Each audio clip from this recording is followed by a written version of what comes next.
Here's more wrestling news for June 27, 2021. And your headlines for this afternoon include why Nick Khan pushed to release WWE Superstars this week. WWE released Superstars intended for Diamond Mine stable. Backstage note on WWE non-compete clauses. Hidden meaning of a WWE Superstars tattoo. Coffin match and title match set for upcoming AEW Dynamite shows. Wrestler undergoes emergency surgery. Alberto Del Rio breaks silence about kidnapping and assault allegations, and more. We're starting with WWE, who released a total of 14 superstars this week, all at the request of Nick Khan.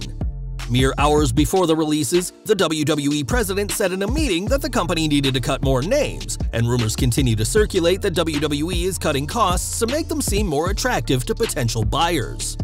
It's unclear if WWE is gearing up for a sale, but on Wrestling Observer Radio, Dave Meltzer discussed Khan's motivations, saying, "This Nick Khan stuff, and I'm sure it was probably Nick Khan for whatever reason at his job is to maximize profits, whether it's to sell the company and make it look good for a sale, or make it look good for the stock market, or whatever it is, it's his job. He's the one engineering letting go of the stockpiling which the company did for so long. Now they're not doing it. They're getting rid of the people they don't need or they've used up, so they aren't necessarily even that valuable on the outside. There's many released superstars who could do better things in other companies, and we'll have to see what's next for everyone who lost their jobs this week, all thanks to WWE President Nick Khan." On this week's NXT, the Diamond Mine made their debut as Roderick Strong, Tyler Rust, and Hideki Suzuki laid out NXT Cruiserweight Champion Kushida under the watchful eye of Malcolm Bivens. The three superstars have already made a big impact, but it turns out that there was meant to be more names as part of the Diamond Mine. Fightful Select reports that both Arturo Ruas and Marina Shafir were planned to be part of the stable, but those plans were obviously nixed. It's reported that Ruas was penciled in and told just a few days before the group's debut that he was out, and that Shafir wasn't meant to be a part of the group this week, but was meant to be brought in at a later date as a female enforcer. Now, both Ruas and Shafir will have to find roles outside of WWE, though currently face a 30-day non-compete clause, and whatever plans NXT has for the Diamond Mine, they won't involve these two former superstars. More release news next, as the tag team of Everrise were both cut, which is especially unfortunate for Matt Martell. In a YouTube video, the pair explained that the camera was being held by Matt's wife Stacy, who is pregnant, and we can only hope that Everrise land on their feet soon enough. Wherever Everrise go next, they'll have to wait out their non-compete clause with WWE first, but not everyone will have to wait the same amount of time. On Wrestling Observer Radio, Dave Meltzer explained that most NXT talent have a 30-day non-compete clause, which is the standard for the Gold brand, but Tyler Breeze, Fandango, and the Singh brothers all have a 90-day clause since they have main roster contracts. Given the duration of these clauses, none of the talent released this week will be appearing at Impact's Slammiversary show on July 17th, but given that WWE has been releasing superstars throughout 2021, it's no wonder why Impact are teasing some major debuts at next month's show. One person who's not leaving anytime soon is Raw Women's Champion Rhea Ripley, who's dominated the Red brand since being called up earlier this year and definitely has a unique look. One of Ripley's newest tattoos is on her left leg, and on Instagram, the Australian superstar was more than happy to show off the tattoo of a Wendigo.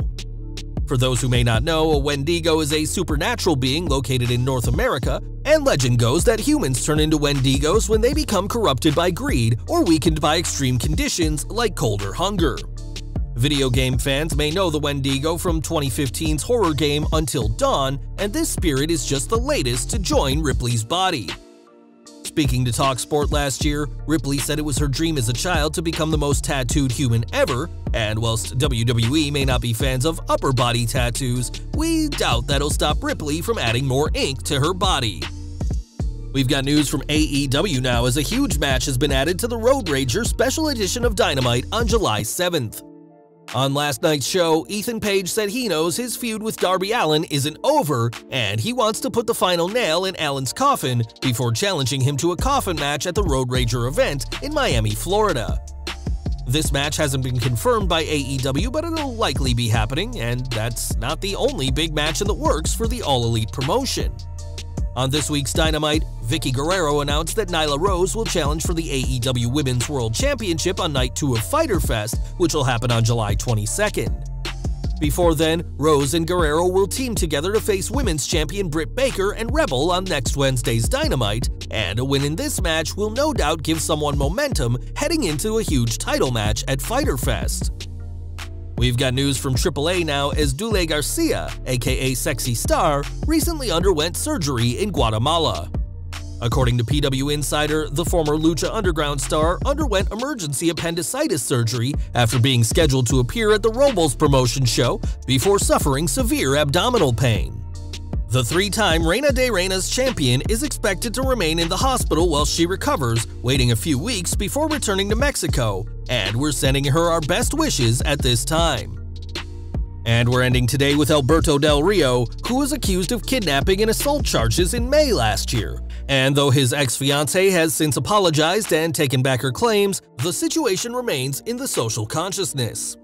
Speaking to Body Slam's The Push podcast this week, Del Rio discussed the claims made against him, saying, "It was a nightmare, a complete nightmare. People have no idea what it was. Of course, now we are in a different place. Now the truth is starting to come to light. Now that everything is different, that I am able to talk because people have been saying, why hasn't Alberto been saying anything?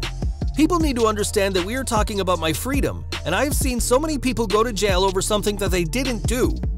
I've spent hundreds of thousands of dollars in my legal defenses and getting the best lawyer in Texas and having him say, Alberto, it's in your best interests to not say anything." The former WWE champion added that his lawyer advised him not to say anything until he had proof of his innocence and said that a public figure's reputation can be destroyed on social media in the blink of an eye. He explained that the situation was between himself and his ex-fiancée, who later admitted to lying about the claims she made against him, saying that she wanted to hurt him and get revenge. Del Rio's ex-fiancée wanted to hurt him because he cheated on her 10 days before the wedding in their own bed, and whilst the former WWE superstar said that fans can call him a disgusting man, he never assaulted or kidnapped anyone. Del Rio still has a court date on August 2nd, but that seems to be a formality at this point, given his fiancée has admitted to lying with her claims, but it may be a long time yet before the public sentiment changes regarding the controversial former world champion. Well guys, that's our news for today. Please share your comments below. Also hit the like button, subscribe to our channel, and hit the bell icon to receive all notifications. And as always, thanks for watching.